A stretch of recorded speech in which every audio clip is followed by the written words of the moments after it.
Hare Krishna,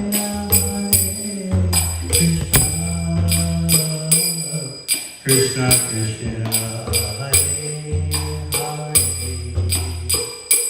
Hare Hare, Hare Rama, Hare Rama,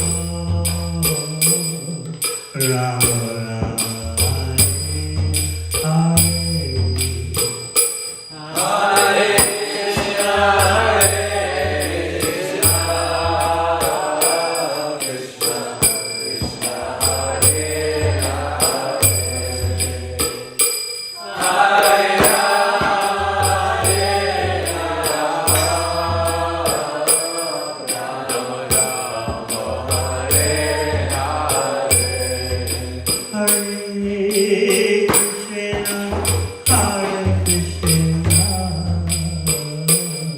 Krishna Krishna, Hare Hare,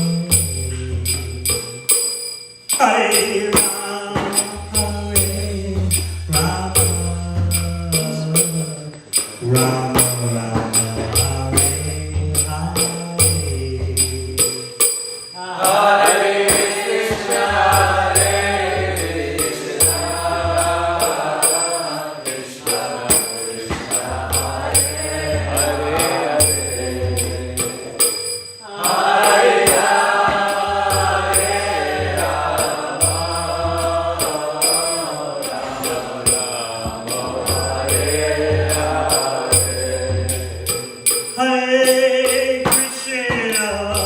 Hare Krishna,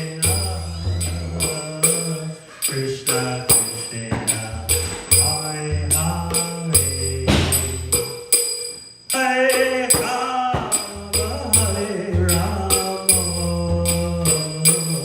Rama Rama, Hare Hare.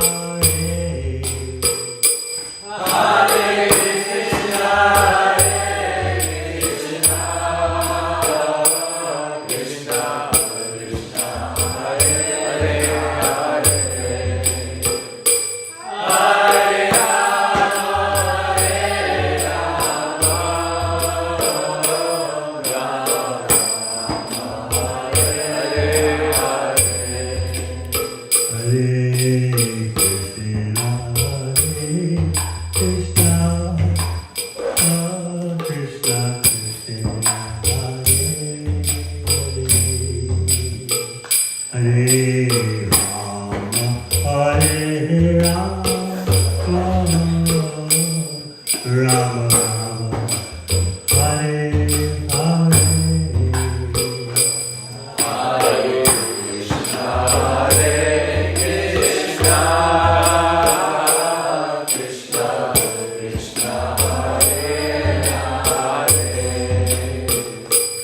Hare Rama,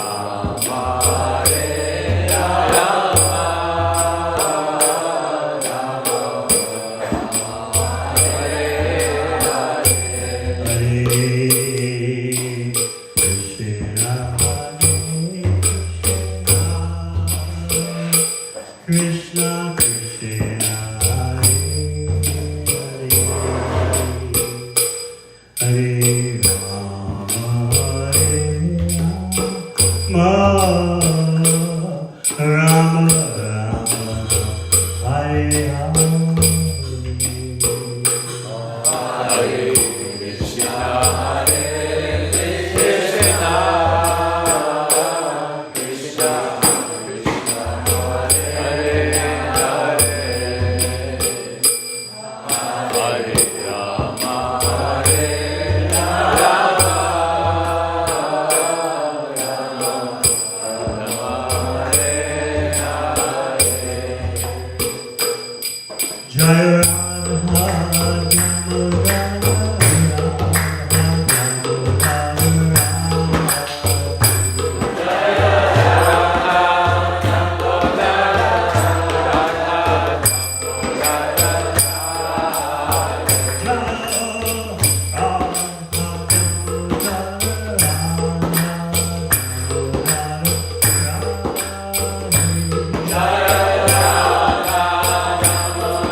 Damodar, Radha Damodar,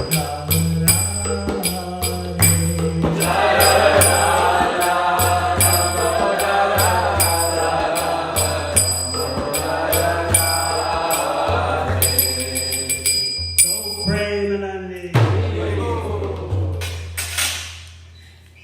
I was thinking of Srila Prabhupada explaining the traditional ideal village life in India, which of course was based on land and cows. And some of you may remember when Prabhupada visited here at Gita Nagari, he spoke about how Krishna is a village boy and elaborated upon that theme. In describing the traditional idyllic pastoral life in the Indian village system, he said the fields would be outside the living enclave, and so everyone would work in the fields during the day, and then they would attend, after bathing, they would attend the Harikatha sessions spoken by the sadhus. They would walk from their residential enclave to where the Harikatha gathering was assembled, just like we're having now. And they would hear the Leelas from Bhagavatam, and then on the way back home, walking from the assembly to their homes, they would discuss what they heard. And then they would just go to sleep. No electricity, so when the sun goes down, you go to sleep. And then they would just dream about what they had discussed. And he described in the traditional ideal village system, they work hard during the summer, spring and fall, and then the winter everyone relaxes for 3 months or so.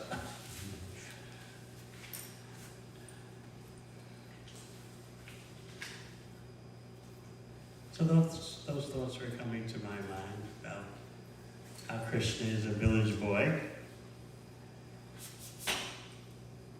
But that village boy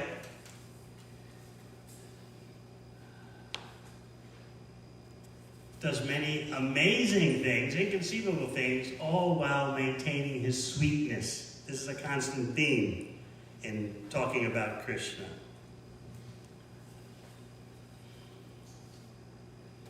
How he can do achintya activities, inconceivable activities, while at the same time maintain the sweetness. How is that possible? So I was reading from Brihad Bhagavatamrita, the purports based on Sanatana Swami's commentary, as you may know. And Brihad Bhagavatamrita and its purports are full of references to Srimad Bhagavatam. Very interesting insights. So this is a particular verse in, I think it's part 1, chapter 5, text 29. It relates to our theme of, is Krishna partial or is Krishna impartial? Or how is it that he doesn't seem to treat the demons with affection, he just kills them? Krishnasya karunya katasta dure, tasya prasasya bhakta nigraho pi, kamsadya kalya bhutanatya, balyadaya plag api sakshinotra. Translation. This is Narada Muni speaking. The scene is the glorification of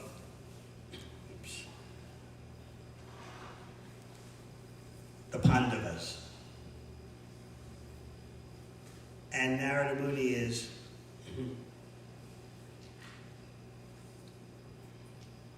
explaining, as we just discussed, in a way that transcends ordinary logic. The extremes of divine opulence and simple charm are simultaneously visible in Sri Krishna.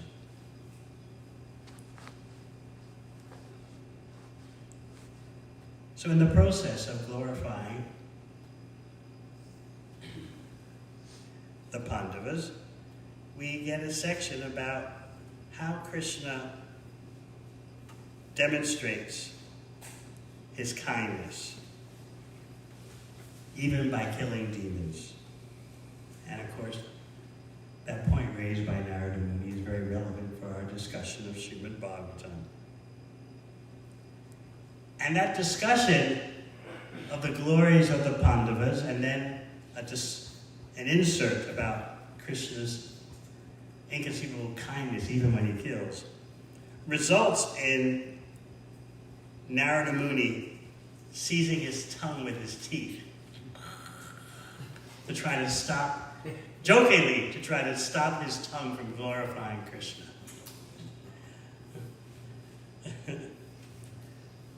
Pritchett Maharaj is revealing this discussion by Narada Muni.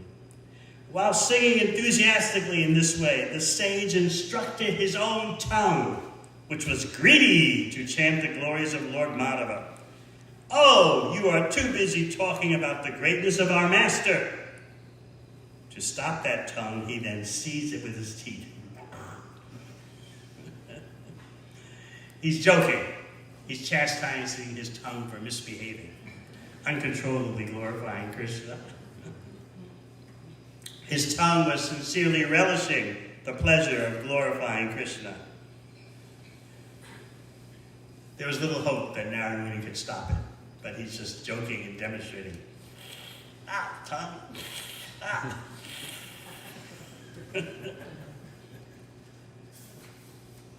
But Brahma has 4 tongues, and he can't fully describe the glories of Sri Madhava. Anantadev has thousands of tongues. He can't fully glorify Lord Madhava.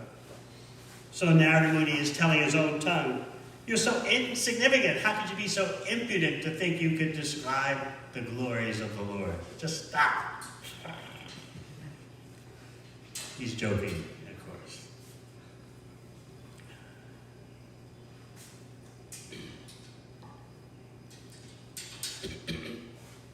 He then speaks to his tongue.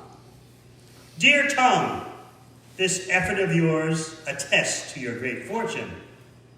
As far as you are able, just go on speaking something about these beloved devotees of Krishna.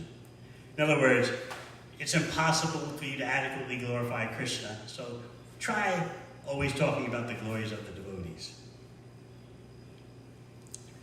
So to avoid discouraging his own tongue, which fails to adequately glorify Krishna, Narada is giving some practical advice to the tongue, his own tongue. If you cannot adequately praise Krishna, then at least try to praise his devotees. Now, if you can't describe the devotees' transcendental glories, then what? Simply describe their activities. Oh, but if you can't describe everything about the devotees' activities, then just say something about them. Even if you can't speak with full realization, just speak about their glories anyway. The attempt to say something will be all auspicious. So he now proposes, Narada Muni proposes to his tongue. You would do better to glorify the Lord's devotees than to glorify the Lord. Although the greatness of the devotees is also ultimately indescribable, the Lord's greatness has no beginning or end, defeats all attempts at analysis and classification, and cannot be fully understood even by the Lord himself.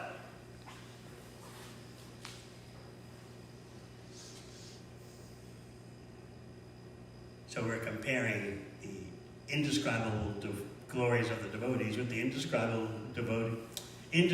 glories of the Supreme Personality of Godhead. Narratives then pointing out the Lord's devotees appear similar to human beings, so my tongue should be able to describe their deeds. Then again, if my tongue offends the devotees by making false statements about them or distorting accounts of their activities, the devotees will easily overlook those mistakes because devotees are always compassionate to unfortunate persons. Therefore, Narada Muni recommends glorifying the Vaishnavas as the best engagement for his tongue. So then he goes on with his glorification of the Pandavas. He asks, O great saintly Pandavas, is anyone bold enough to let his tongue describe the unique love for Krishna that each of you has, or the special mercy he bestows upon each of you? So I thought that was a very interesting section of Narada Muni instructing his tongue, seizing his own tongue with his teeth and joking to stop his tongue from chanting the glories of Krishna. Then pointing out the importance of glorifying Krishna's devotees. So we have a brief section amidst all this about Krishna's kindness, which is a bit controversial, because normally someone would think, how can kindness be manifest in terminating someone's life? Of course, people think mistakenly that euthanasia is an act of kindness. They can't see all the suffering that awaits the person who undergoes such an experience. They can't even understand, just like I was reading once about the older President Bush. And he was in the hospital on his way out. Whether he left his body on that particular occasion in the hospital or the next one, I don't remember. But he was in bad shape in the hospital. And one of his old cronies, who was Secretary of State during that Bush's regime, he felt compassionate and overwhelmed with kindness. He said, my boss, former president, has got to have his whiskey and got to have his steak. So he snuck into the hospital. This is a former U.S. Secretary of State. He snuck into the hospital with some steak and bourbon to please his master. And he said, oh, the former President Bush was so happy. I did such a great deed. And of course the doctors were freaked out. So what is kindness? Involving someone in simple activity is kindness. Then you say, well, look at Krishna. How can you say that he's being kind when he's killing? So Narada Muni explains. We speak of Krishna's kindness, but even the punishments he metes out are worthy of praise. To this, there have been many witnesses, including Kamsa, Kaliya, and Putana, and in the more distant past, Bali and others.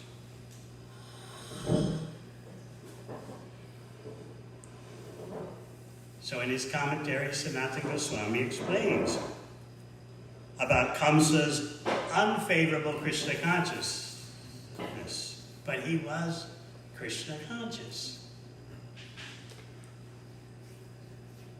He was overwhelmed day and night by the dread, the fear of being killed by Krishna. But that bhava he had was so intense that, and it's an involuntary meditation, by the way, but still he became completely Krishna conscious, unfavorably. That sounds kind of radical to you. Unfavorably Krishna conscious.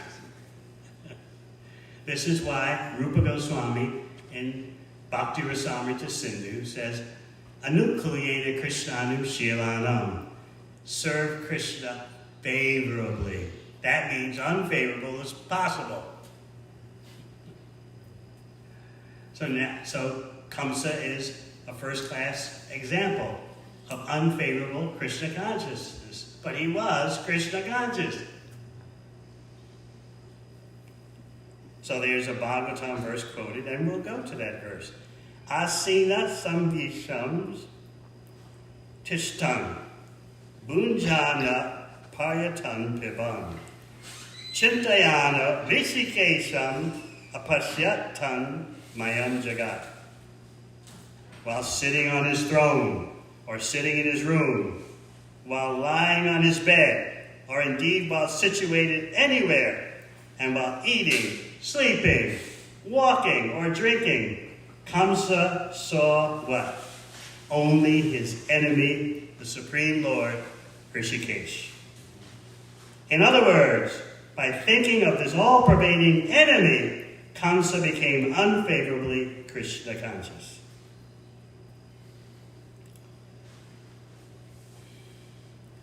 Let's see if we can bring up that verse.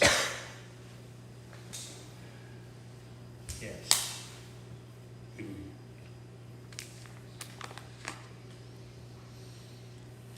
So the purport describes how Kamsa, by cultivating Krishna consciousness in a different way. What's the different way? Inimically. Was uncomfortable in all the affairs of his life, whether it's sitting, sleeping, walking, or eating. He was always in danger mode. So this is a difference between a devotee and a non-devotee. The devotee tries to see Krishna in everything, and the non-devotee wants to avoid Krishna in everything. So Prabhupada gives the example of materialistic scientists who do anything to avoid thinking that life is part and parcel of the Supreme Lord. They don't like that statement in Bhagavad Gita, Mamaya Vamsho Jiva Loke Jiva Bhuta Sanatana. Life comes from life. The living entities are fragmental parts of the Supreme Lord. They don't like that. They want that life comes from matter. And that way, no Supreme Personality Godhead, no spirit soul, no spiritual energy. Everything is just the result of random chemical combinations. They'll admit, we don't know exactly when chemistry becomes biology. But we will find out in the future.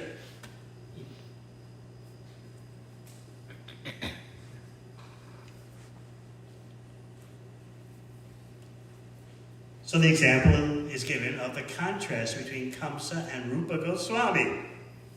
Kamsa was always absorbed in thoughts of Hari, but he wasn't happy. A devotee, however, whether sitting on a throne or beneath a tree, is always happy. Kamsa was on the throne. He wasn't happy.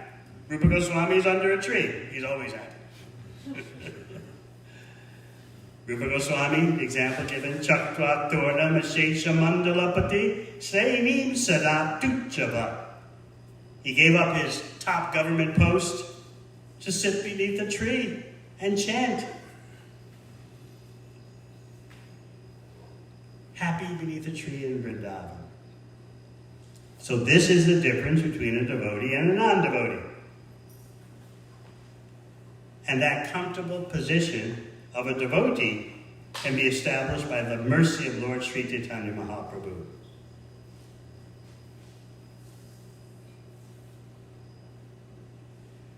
So Kamsa was continuously thinking of Hari. Wherever he looked, he saw the Supreme Personality of Godhead. To someone who's in praying, that kind of vision gives bliss. But Kamsa is in fear. So he's in distress. So both are seeing the Supreme Personality of Godhead. Kamsa, the demon, is seeing, and the devotee is seeing. But one is in bliss, and the other is in fear. But they're both seeing.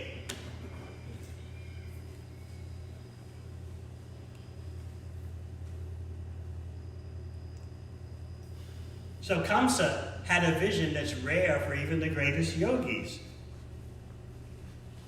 Still, the result of the quality of his vision filled him with distress. Whereas a devotee seeing that would be filled with the bliss of praying. So this is how to be unfavorably Krishna conscious. But still note, Kamsa is Krishna conscious. This is how liberal Krishna is. There's favorable Krishna consciousness, there's unfavorable Krishna consciousness. It all relates to me. However you approach me, you come out better. So once again, we're proving the point. So let's go to the section of the Bhagavatam, 10th canto, chapter 44, the death of King Kamsa.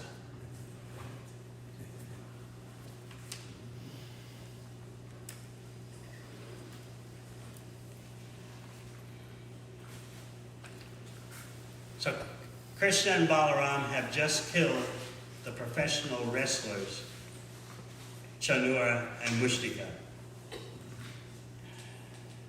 And so everyone is rejoicing, not simply because this is the Supreme Personality of Godhead who has killed these young boys, Krishna and Balaram have killed these super wrestlers, but because it was an astounding athletic feat. Not everyone in the audience was a devotee, but everyone could appreciate, wow, this is the Super Bowl for real. Unprecedented. So, everyone's rejoicing except Kamsa. The brahmanas and sadhus are all exclaiming, sadhu, sadhu, excellent, excellent. But Kamsa is about to go mad. Everyone else is filled with intense joy. And now Kamsa is going to rage. He's going to explode. His best wrestlers had all been killed. Or else, what had they done? Ran away. They fled. So Kamsa stopped the musical performance because he had musicians playing like a band to encourage his wrestlers. So now his wrestlers are dead. Stop the music. But then there's discussion amongst the acharyas. The music didn't really stop. Everyone was actually happy that, the wrestlers were dead, that Krishna and Balaram were winning. So the musicians said,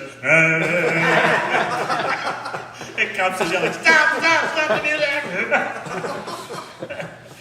Some acharyas say it was the demigods who were playing the instruments. They didn't care what Kamsa thought. In any case, the place was in an uproar. And Kamsa is trying to yell above all this chaos and bedlam. So,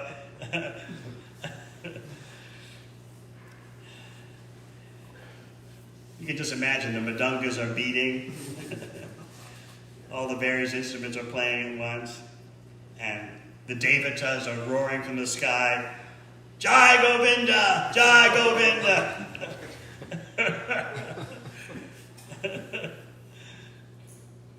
So Kamsa, his face is sweating, and he glares at Krishna. Where's Kamsa? He's high up in the stands. What do you call that at stadiums? Grandstand. Grandstand. Kamsa's high up in the grandstand on his royal throne. So he's looking down at Krishna, who's on the playing field, so to speak. And he's glaring at Krishna. So with his left hand, he tries to stop the music. And all the instruments, as we said, begin playing on their own.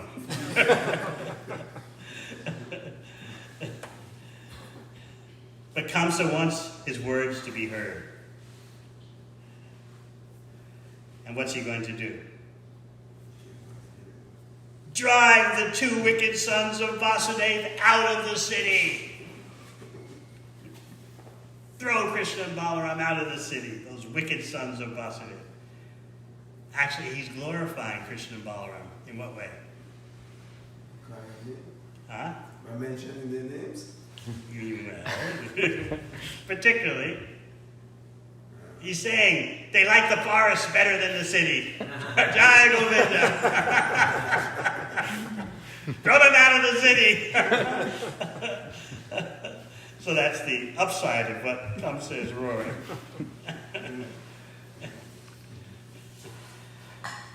What else? Confiscate the cowherd's property. Shut down the creamery. take all the ghee. Take all the milk products. Confiscate everything from there. Because that's real wealth. Ghee, curd, yogurt, milk. Take it all away. As for Nanda, arrest him. Kill Vasudeva. Why? He tricked me. He switched. He did a change up on me. Sending clandestinely Krishna to Braj and making me think that a daughter had been born to Devaki. Kill Vasudeva. Kill my father, Ugrasena. My father is always siding with my enemies. He's going berserk now.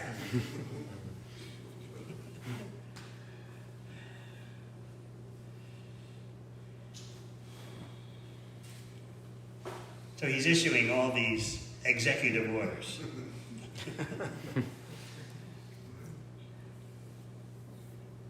He's especially mad at Vasudeva. You broke your promise. I trusted you.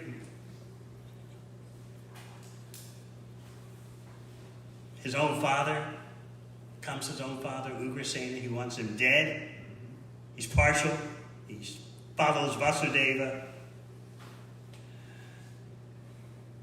He's just going insane. So he's raving like a madman. What does Krishna do?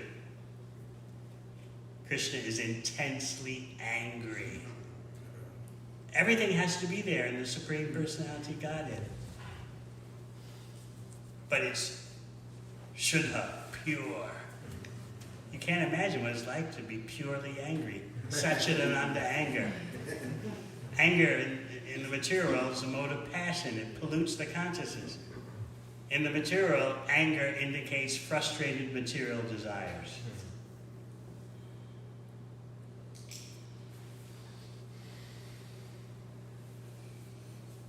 So Krishna's anger, that's of another quality completely. So what does Krishna do? He's down on the ground, on the playing field. Kamsa's high in the grandstand on the royal throne. Krishna, with one jump, jumps up from the ground, high into the grandstand, and lands right on top of Kamsa. So Kamsa has a big golden crown on. Krishna grabs Kamsa's hair, knocks the crown off. And then Krishna takes Kamsa and throws him from the top of the grandstand down onto the playing field. And then what does Krishna do? He jumps from the top of the grandstand and lands on top of Kamsa on the ground, using Kamsa as a mattress. That's a cushion is hitting the ground. Krishna is hitting the ground. And then Krishna starts pounding him with his fists.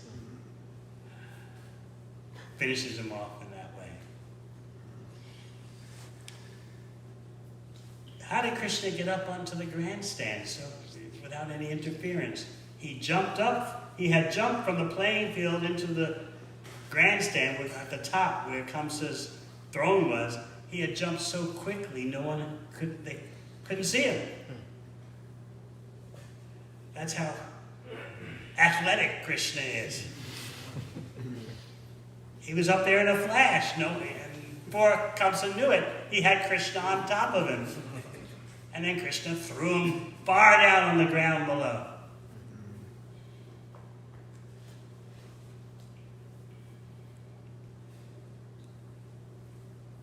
So that's how Krishna finished off Kamsa.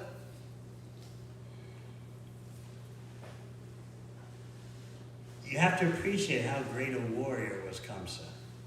Even the Devatas were afraid of him.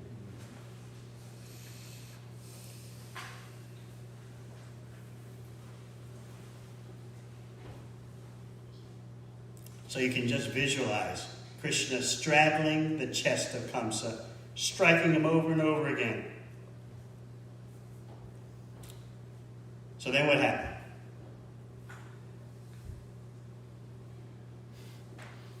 Kamsa's brothers, or his sons, his 8 sons, attacked. And Balaram easily took care of them. So what does Krishna do? Thinking of the feelings of Vasudeva and Devaki.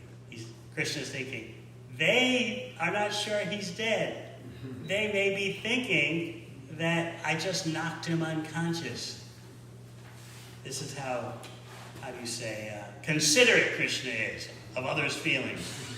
My parents, Vasudeva and Devaki, I don't think they're convinced that this monster is dead. They may be thinking that Kamsa is simply knocked unconscious. So what does Krishna do? He takes the huge body of Kamsa. Kamsa was huge, I don't know if you realize that. And Krishna drags the body all around the arena. You know, just like after sports championships, the players march around the arena. Like in basketball, college basketball, they cut the net from the hoop, and all sorts of stuff like that. So Krishna is having his own post-championship game celebration. So I say this because you have to understand how huge was Kamsa's body. So Krishna is dragging it, showing his parents, see, he's dead, he's dead, have no doubt. And where is Krishna going with the body? Dragging this huge mountain-like body? He's going to the bank of the Yamuna, where the funeral ceremony will be held. And the body is so huge and heavy that it's cutting a canal to the Yamuna. It's just making such a ditch through the dirt.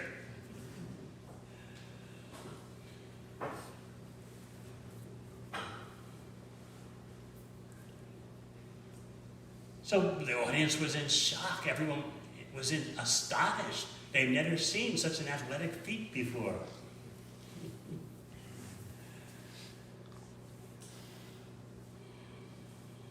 So the whole arena is filled with cries of astonishment. So what does Krishna do next? First, Srila Goswami explains more about Kamsa's unfavorable Krishna consciousness. Kamsa had always been disturbed by the thought that the Supreme Lord would kill him. So therefore, when drinking, eating, moving about, sleeping, or simply breathing, the king had always seen the Lord before him with the disc weapon in his hand. Thus, Kamsa achieved the rare boon of attaining a form like the Lord's. Sarupya Mukti. Some other, he got the liberation of having the same form as the Lord in Vaikuntha. There's some fine print here, just like with Pujana. Let's see. The acharyas like Jiva Goswami, they put some fine print in there. He attained a kind of a special radiant form. Let's see if I can find it. Who is this speaking? This is Sanatana Goswami explaining. He attained a form, special form given to demons, and that form is composed of Brahman, not such a personal form of a personal associate. So, like with Pujana. She got a form like Krishna's mother. Then again, it wasn't in the sweetest part of Braj. So in general, we say that Pujana got a form like Krishna's mother, and Kamsa got Sarupya Mukti. He got the Mukti, the liberation of having the same form as the Supreme Lord. But there's always this fine print.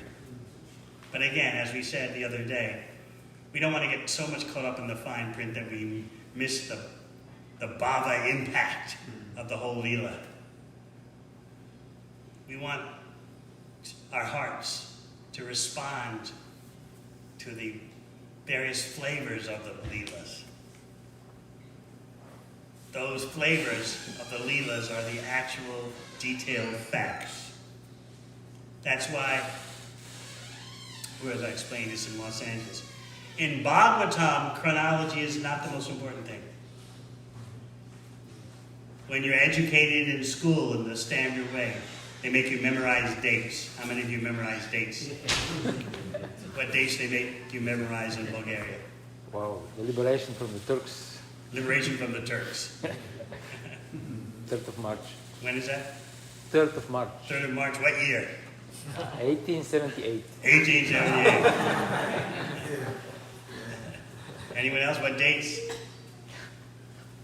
Come on, Americans. 1776. Battle of Hastings, 1056. Who said that? William the Conqueror. Oh. Hastings, 1056.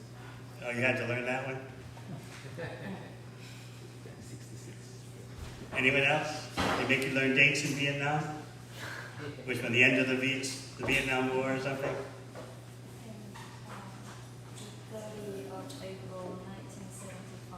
30th of April 1975. What happened?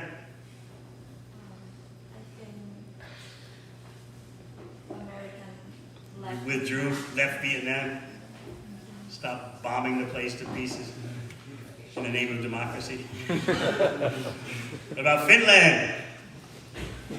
I don't remember. In Finland, they celebrate the date alcohol was invented.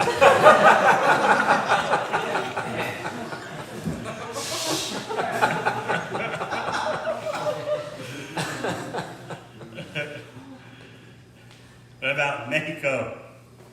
Mexican independence, September 16, 1810. Anyone else? South Africa? March 24th, March 24th, what year? 1994. 1994. What First happened? democratic election. First democratic election. And the last one.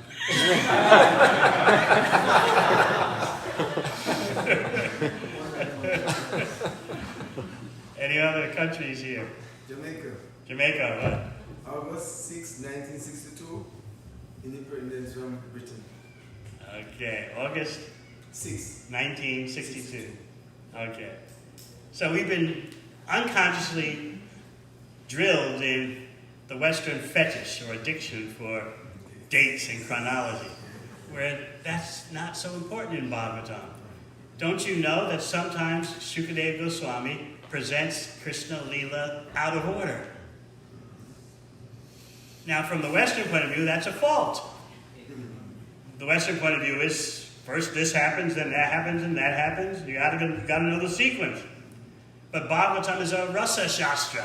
It's all about the flow of ecstasy, and sometimes Shukadeva Goswami just loses the plot, literally, because he's overwhelmed by ecstasy. And that's part of Bhagavatam. So Bhagavatam, as a rasa shastra, is the flow of ecstasy. That's more important than just some dry dates. So the flow of rasa in Bhagavatam, ecstatic rasa, overpowering the chronological order, that's not a defect. But from the Western point of view, it is. So you may wonder, like with an engineering mind, why this is out of order? The description of the Rajasuya Yajna is out of order. But Shukadeva Goswami sometimes sticks to the order and sometimes doesn't. And we just heard about Narada Muni talking about the Pandavas, and he's seizing his own tongue with his teeth. Stop it. He's joking. Tongue, stop glorifying the Lord. It's impossible to fully glorify the Lord. Try glorifying his devotees. Even that, you'll never get to the end of. Would you have a better chance, tongue?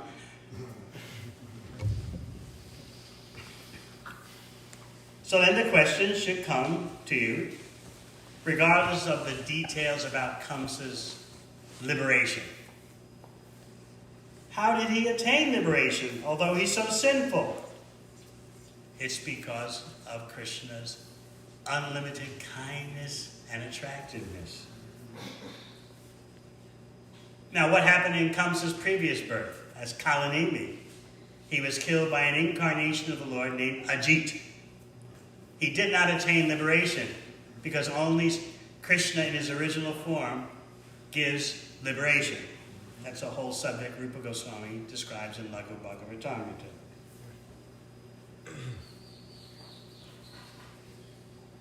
So if you want to understand more about Kamsa as Kalanemi, you can ask Pandava Bandava. It gets so intricate, I can't keep up with it. You remember all the details? Some.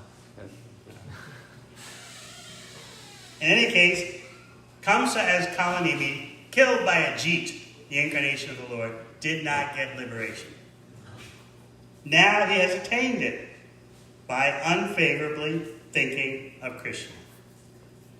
So it's his 8 younger brothers who attack Krishna and Balaram, not his sons. They're Kshatriyas. They want to avenge their brother's death.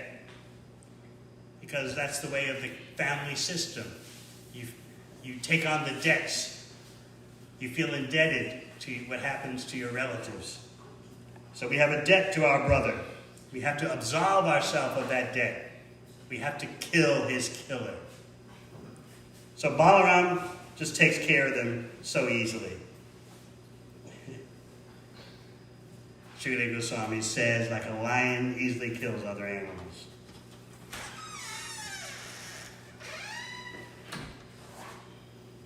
So there's a great celebration. Kettle drums are playing in the sky. Brahma, Shiva, and other devatas are raining down flowers. Their wives are dancing.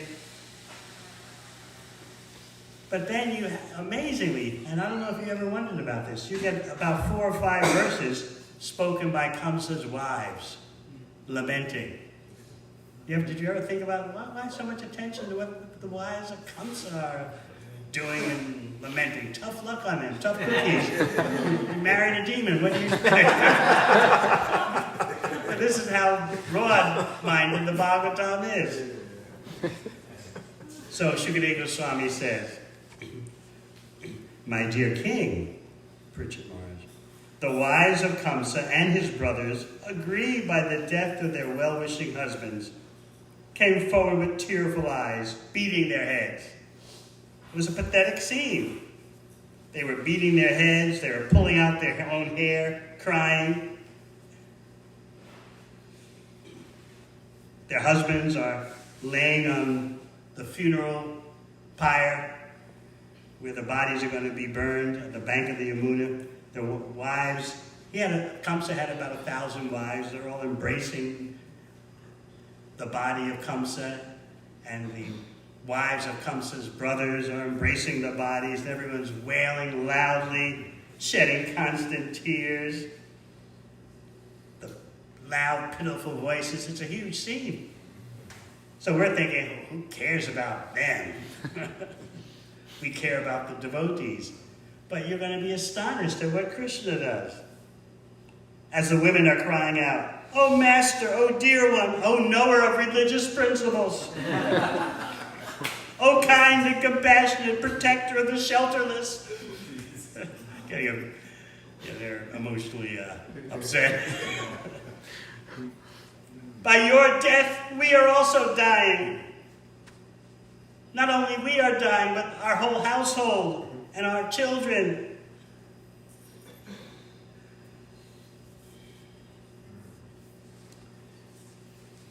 O great hero among men. Without you, its master, this city has lost everything. All good fortune, all festivities come to an end because your qualities are not present in anyone else. Well, you have to give them credit. They were chaste wives. They just picked they just were arranged to marry the wrong guy. They're going on and on. Oh, dear one. And now they're starting to be a bit truthful. You've been brought to this state because of the terrible violence you committed against innocent creatures. How can one who harms others attain happiness? So some of the women who were lamenting with the other ladies understood the truth and spoke it. You committed excessive violence to sinless beings. You made them die with great suffering. And they even referred to Krishna. Lord Krishna causes the appearance and disappearance of all beings in this world. He is their maintainer as well. One who disrespects Krishna can never prosper happily.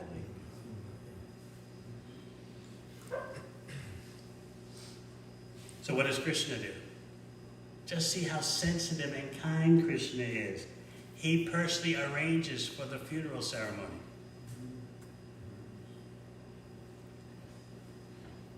Now just imagine someone kills your spouse, and then the killer of your spouse arranges the funeral ceremony. Krishna's got a lot of nerve.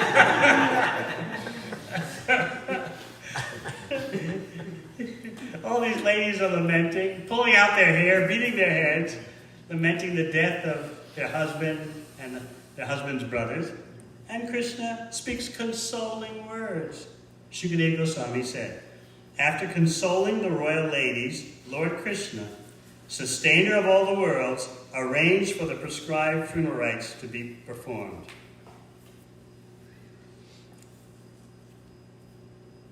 So Vishwanath Chakravarti Thakur, in paraphrasing what Krishna says, tells us, he said like this, O wives of Kamsa, today you have met with great misfortune. But I am obligated to protect you, so why should you worry? I'm the maintainer of all people, Loka Bhavana, with my natural compassion. And actually, because Krishna is doing his Nara Leela, his human-like Leela, he manifested some great unhappiness and feeling sorry for the ladies suffering. And he comforted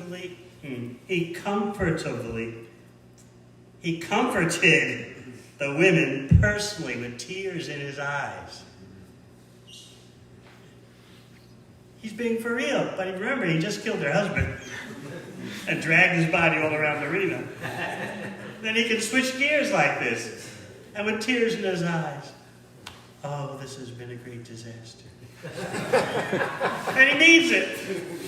This is Krishna, all perfect in whatever he does.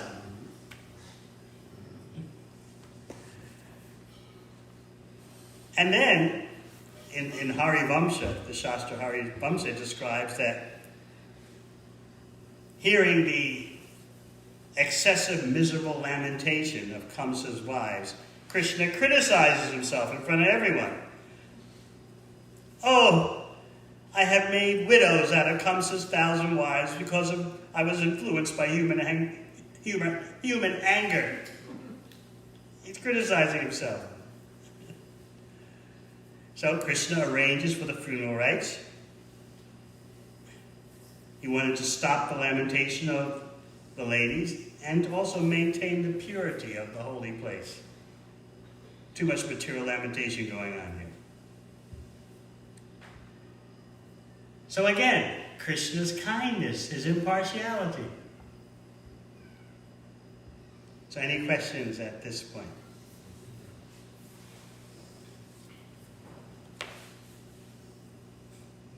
How do you ever find another person like this?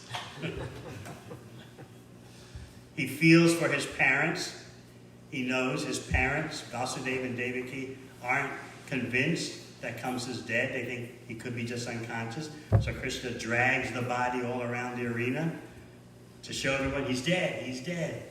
Just see how considerate Krishna is. And then the widowed wives of Kamsa, Krishna consoles them. Even says, oh, I was acting out of anger, influenced by the qualities of a human being. But he personally arranges for the funeral ceremony. Now, we talked about the destination of Kamsa, right? What about the wrestlers? We don't get much information about them and their destination. But Sanatana Goswami in Brihad Bhagavatamrita points out that while wrestling, what were the wrestlers doing with Krishna? They were embracing him and he's embracing them.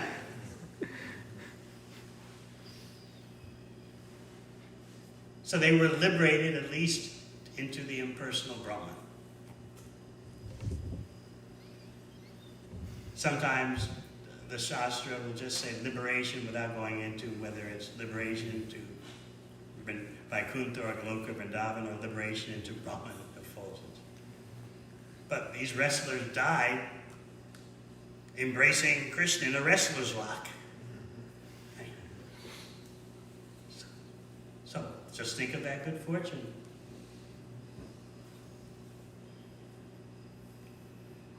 Kamsa died with Krishna on top of him. So Kamsa was in contact with the lotus feet, and he could look up and see Krishna's face while being terminated. How kind is that of Krishna to do such a thing? So we'll look back at Brihad Bhagavatamrita.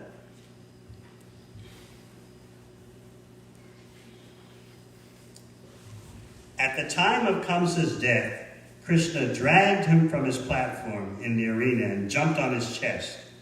Thus, as Kamsa left his body, he was able to feel Krishna's foot on his chest and see Krishna's blessed face.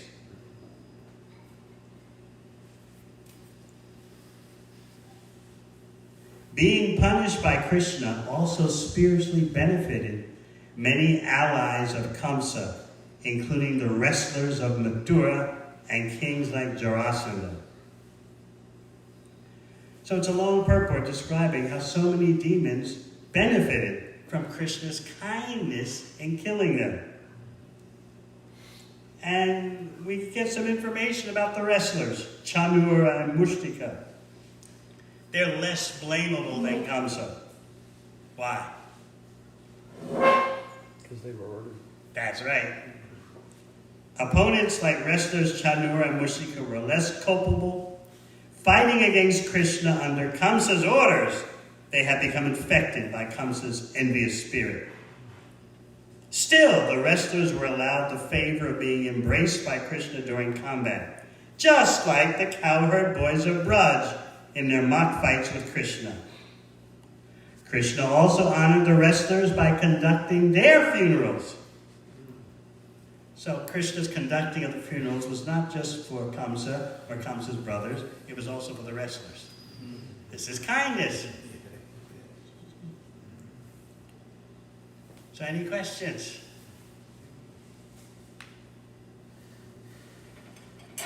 Yes. Why would Krishna say that to the wives, that I'm lamenting just like a human person, or affected by anger like a human person? It's the Leela. Krishna's enjoying. I really feel. When he's not faking, he really felt, oh, what a bad thing I did for your husbands. He's being truthful to them, but it's not the complete truth. Come on, you're a married man. You should know these things. Yes. Krishna's into the drama. He's into the whole scene. You know what happens at home if you don't do that. You got to get into it, right? You just try to maintain a clinical distance. You're in trouble, right? You got to get into the drama. Then everything is better, right? Okay, so if you know that, certainly Krishna knows that. So he's getting into the drama. Oh, ladies, I shouldn't have done this. Sorry about killing your husbands. I'm going to help you. I'm going to perform the funeral ceremony. Yeah, I guess anger overtook me. Acting like a human being. It's all part of the Leela. But he really is feeling that way. But that's not the whole picture. It's not that Krishna's being ingenuine. He sees the suffering of the ladies. Some of the ladies, as we heard, were ignoring the reality of the hideousness of their dead husband. Others understood, you've caused so much cruelty, what do you expect for your outcome? So it's a whole scene. And Krishna's playing his part. If you want to look at it devoid of all those emotional exchanges, what is Krishna doing? He is arranging the funeral ceremony for all these dead persons.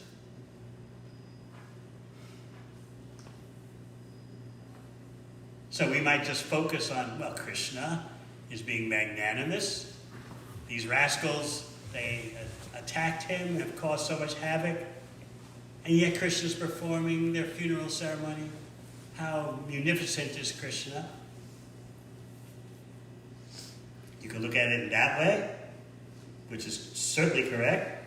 And then also you can look at Krishna's responding to the grief of these ladies. Even though their husband was a demon, he's responding. He had tears in his eyes. He's acknowledging the human suffering, but that's not the ultimate reality. So in Bhagavad Gita, Arjuna presents to Krishna that if I fight in this war, it's going to cause a lot of suffering. It seems like Krishna's oblivious to that. No, but Krishna, of course, sees the whole picture, the big picture. So similarly, Krishna knows the big picture. Everyone can see that Kamsa was hideous and has been killed. But why can't Krishna feel for the suffering of the wives over their dead husband? It's Leela. He's into it. But he's able to deal with all these perspectives at the same time. And that's what's inconceivable to us. Everyone sees them differently in the arena. Yes. We just take it one way. But Krishna's able to handle all these viewpoints, all these feelings, which are contradictory. This person's feeling contradicts that person's feeling. Krishna's able to just be with it all and go with the flow. Then he's got another concern. Who knows what his other concern is? Vasudeva and Devaki. They've been watching the killing of Kamsa. Krishna is worried. They're going to not be able to relate to me as my parents. They've seen me act like the Supreme Personality of Godhead. So in fact, when Krishna and Balaram approached Devaki and Vasudeva, now that Kamsa's dead, for the first time they approached Vasudeva and Devaki. Vasudeva and Devaki are in awe and reverence. Oh, the Supreme Personality of Godhead. Krishna doesn't want that. So he puts on a whole drama with the help of Yogamaya. Oh, Mother. Oh, Father. We could not enjoy our childhood with you due to our misfortune. We were away from home. You could not have the benefit of raising us as children. Oh, the way destiny works. He tugged at their heartstrings, and of course Yogamaya is acting. This is not the Supreme Personality. This is your son. So what does Vasudeva and Devaki do? They pick Krishna and Balaram up on their laps. Oh. So if you can accept that, why can't you accept Krishna soothing the wives, the widowed wives of Kamsa? He's just inconceivably expert at dealing with this person, this situation, that situation. So he was concerned that Vasudeva and Devaki had seen him kill Kamsa. They were in the arena somehow or other. And so Krishna was concerned they would not be able to relate with Vatsalya praying. So with the help of Yogamaya, and Krishna staged this whole drama of tugging at their hearts. Oh, you could not enjoy our childhood with this, that. And they just began crying, and they picked up Krishna, put him on their lap. This is Bhagavatam, it's Rasa Shastra. Any other questions? Yes. Could you say that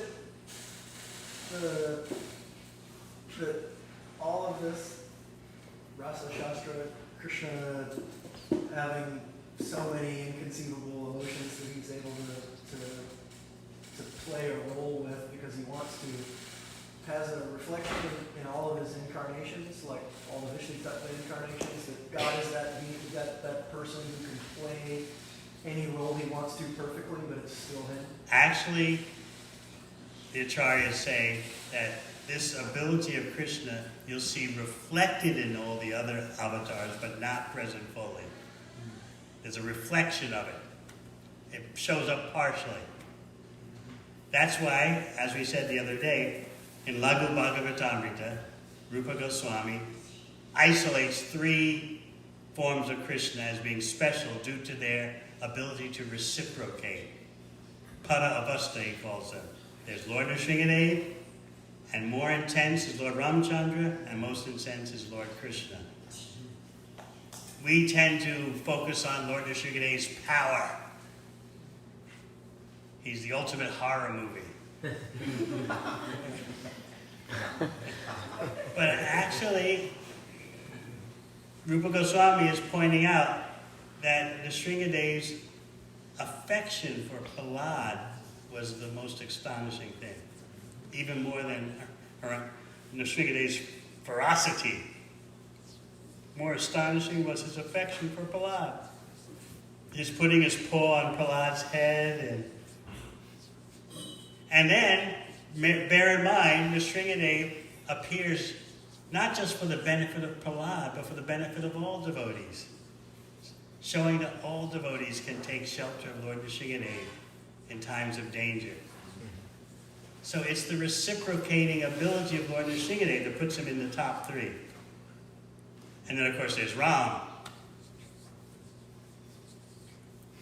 who, as we talked about the other day, when he was exiled to the forest, the plants and creepers shed tears out of separation. But that was just one day.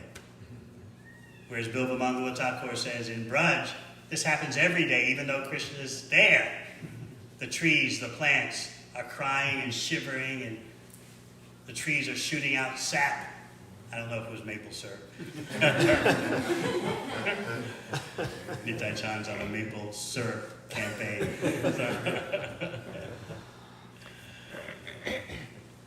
So we have to start thinking of reciprocation and the fullness of emotional interaction. That's what makes Lord Nrsingadev, Lord Ram, and Lord Krishna as the ultimate. That makes them special. Whereas you heard that Kalanemi, who was Kamsa in a previous life, was killed by Ajit, an incarnation of the Lord we don't hear too much about. Ajit. But Kamsa didn't get liberation. Anything else? Yes? Like those demons, they're liberated and they get to some area, like you explained, Sukha Aishwarya. Can they? That's Putana. Yes, and other one gets Sarupya, but Everything is individual. Could those souls further develop their relationship and become closer to Krishna further? That's what happens when, in Jai's case, he appears first as Hiranyakashipu and then as Ravana. They're getting closer. Don't you remember their successive births as described by Rupa Goswami? They didn't know that they were dealing with the personality of Godhead. But they got a next birth with more power and more opulence. More material power and more material opulence. I mean, can they get even closer when they are already in spiritual world? But can they have even more closer? Can they? You see that if you read Briya Bhagavatamrita, Gopakumar gets closer and closer. He starts off in Mahakalapur, the abode of liberation, Brahman effulgence. Then he goes to Vaikuntha. Then he goes to Ayodhya. Then to Dwarka. Higher and higher, more intense reciprocation. Gopakumar keeps looking for that intense reciprocation everywhere he goes, but he doesn't find it. He can only find it in Goloka Vrindavan and Gokul Vrindavan. And then there's a whole discussion of the difference and sameness of Gokul Vrindavan and Goloka Vrindavan. So you have to read Brihad Bhagavatamrita in the heaps of spare time that you have. Anything else? Yes.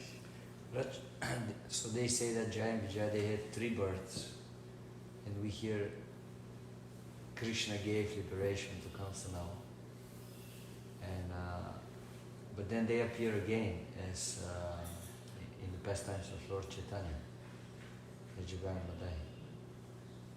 Jai and Vijay, yes, they appear again, according to Kavi Karnapur. Yes. So why they appear again after they're getting? You have to ask Lord Chaitanya.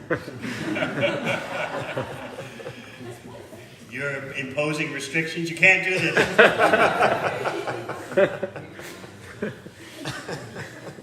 Ordinarily, they should not have been in such pastimes, but they wanted to experience fighting the Supreme Lord. But ordinarily, that shouldn't have happened. But they desired it. So if you could say, well, how can they desire that? To leave Vaikuntha and come to earth to become demons. But then, you're going to deny Krishna's desire also to appear in the earth? On the earth? Desire is a very powerful thing. So ordinarily it shouldn't happen. That's why Krishna's appearances in this world are very special. By his desire. We say yada yada hi dharma, so whenever and wherever there's a decline in religion, and pratranaya sadhanam vanashaya duskatam, in order to annihilate the miscreants and protect the devotees, Krishna comes. He's not obligated to come. He doesn't have to hold to some train schedule.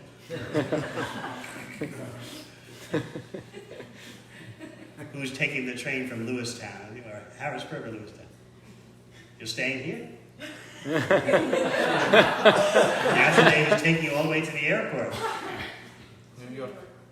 To New York. Somewhere there. He'll drop you somewhere on the side of the road. Anyway, when you were worried about taking the train from Lewiston, you were telling me the schedule. So Krishna doesn't have to conform to a train schedule. It's really just his desire.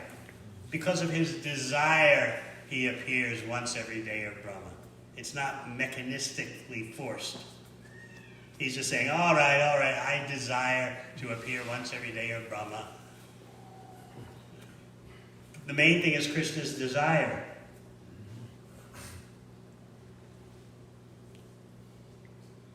And similarly with Jai and Vijay, they had a desire to be of service in that way. They had heard about it.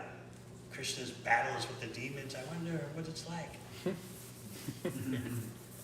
So you can't deny that desire. No, you guys can't come from the spiritual world to the material world. No one falls from Vaikuntha. You can't say that. They had a desire. Just like Krishna, he has a desire. You can't say, Krishna, you cannot come here. No one falls from Vaikuntha. You can't come here. Generally, that's true. No one falls from Vaikuntha. But by your desire, as Krishna indicates, by his own desire, it can happen. It's not the norm.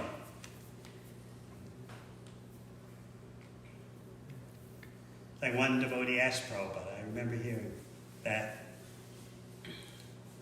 Krishna says, once having gone back to the spiritual world, you never return. So is that so? Once we go back, we'll never return? And Prabhupada said, if you really want to, you can come back. Besides, desire is, you can't trump desire. It's the highest thing. If you really want to, you can. He said, generally you won't want to. Once burned, twice shy. Anything else? Yes?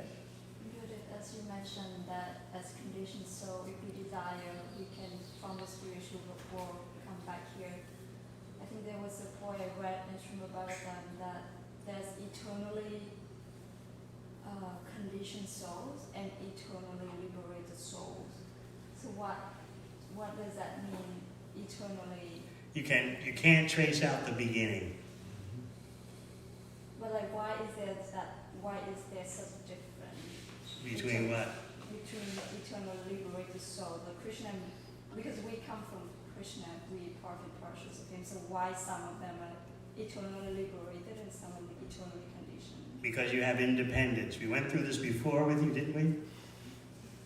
Why are you sitting next to Nagaraj Nitai? Remember we went through this? Why? What's the reason? I'm attracted to him. Oh, music to the male ego's ears. He'll be flying for 1 week now. But suppose he said to you, Parmeshri Devi Dasi, I'm sitting next to you only because I'm forced to. How would you feel?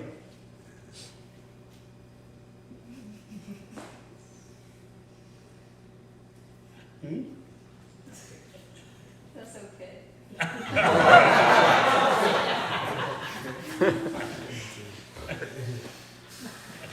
Suppose Juan tells Amelia, you know, we got married, 2 weeks ago? I have a confession to make. We were together, we've been together for 7 years, but I really didn't want to. It was only because I was forced. Some older devotees in Helsinki, they said I should marry you, and so I just felt compelled to follow what they said. I really am not attracted to you. How would you feel? Not good. Out of duty. No, you'd be ready to, you would wish you had a chakra and cut off his head. So Krishna wants voluntary choice. That makes real love. We can't get this out of our head, Oh, it's like, oh Krishna, why did you force me to stay with you? In whatever capacity I was.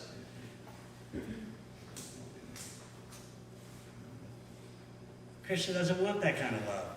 For there to be love, there has to be choice. Krishna has his Shakti Tattva that's always with him, but we're Jiva Tattva. Sometimes we can be covered by the illusory energy, sometimes not, by our choice. That's what it means to be marginal. You know this word marginal? Like the beach, sometimes the waves cover the beach, sometimes not. You can't dispute that, but we love to dispute it, because ultimately we want to blame Krishna. Krishna, why did you put me in this material world and make me go through all this? It's all your fault. I'm innocent, I'm helpless, and you're putting me through all this. And if we don't blame Krishna, who do we blame? Rajalila was telling me this today. Blame your guru. Last of all, think to blame yourself. Yes. Maharaj, I've been wanting to ask you this in regards of, because excuse my ignorance, I first heard from you first time that when Narashingadev was killed, Hiranyakashipu was killed when Narashingadev, he was not conscious, that was the Supreme Personality of Godhead. But and that remind me of the story when Krishna was fighting Shambhavan. Shambhavan or Shambhavan? Shambhavan, it could be. It depends on what you're going to say next. Yes. So Krishna went to take the jewelry out of his kid in the cover. Take the what? The jewel. Shamataka jewel. Oh, yes. The jewel, yeah. Sorry, my accent. La Hoya. Yes. And Shambhavan was sleeping and he woke up, he didn't know it was Krishna, he went and started to fight. And they fight for a long time, but then he recognized that was Krishna. Yes, but Jambavan's not a demon. Yes, he was a devotee of Lord Rama. Yes. But my question is, could you please help me to understand the connection of this, like the demons, then the leelas and the love, as you say, the desire of Krishna love, because what's the desire of also of Krishna that them have a fight, and then he realized, okay, you are the Supreme Personality. You're talking about Jambavan. Yes. Yeah, it's Leela. In the fight, during the fight, he remembered there's only one person who could battle me like this. This must be the Supreme Personality of Godhead. That's just the way the pastime goes. For the pleasure of Krishna. But is it that only so devotees can remember it's Krishna? And then And why isn't it that Hiranyakashipu also didn't have that realization of Jambavan? He didn't have that personal animosity like Kamsa had. I explained this several days ago. Maybe you weren't here or you don't remember.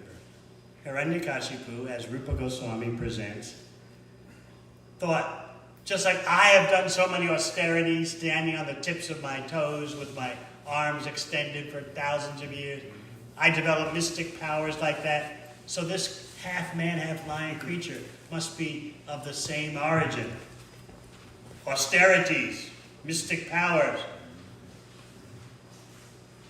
He didn't think this is the Supreme Personality of Godhead. I've never seen a form like this before. This could only come about through massive austerities.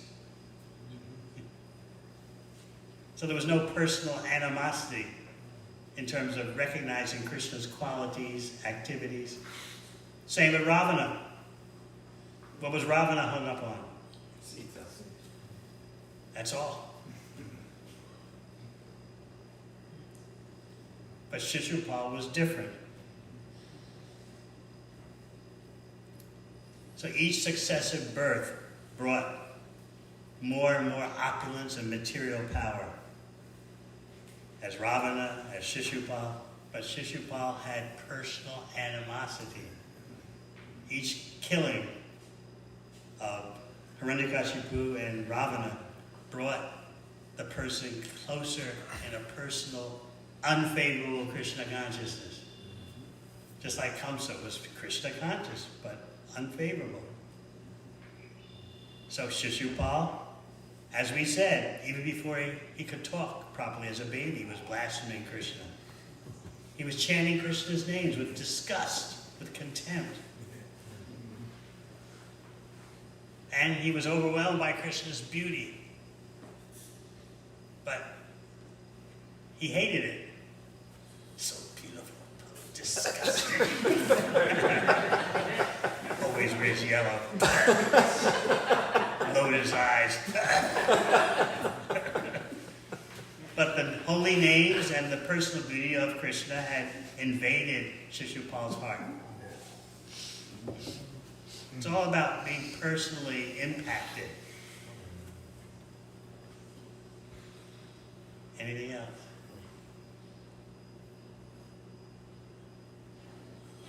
How do I pronounce your name again? Kira? Kira. Any question? You must have some question. I don't think so. Okay. Anything.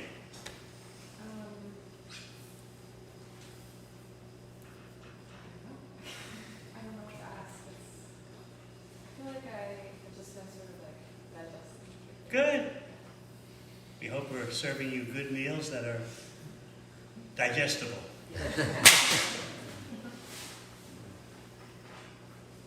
All right. If there's nothing more, we'll end here. Yes.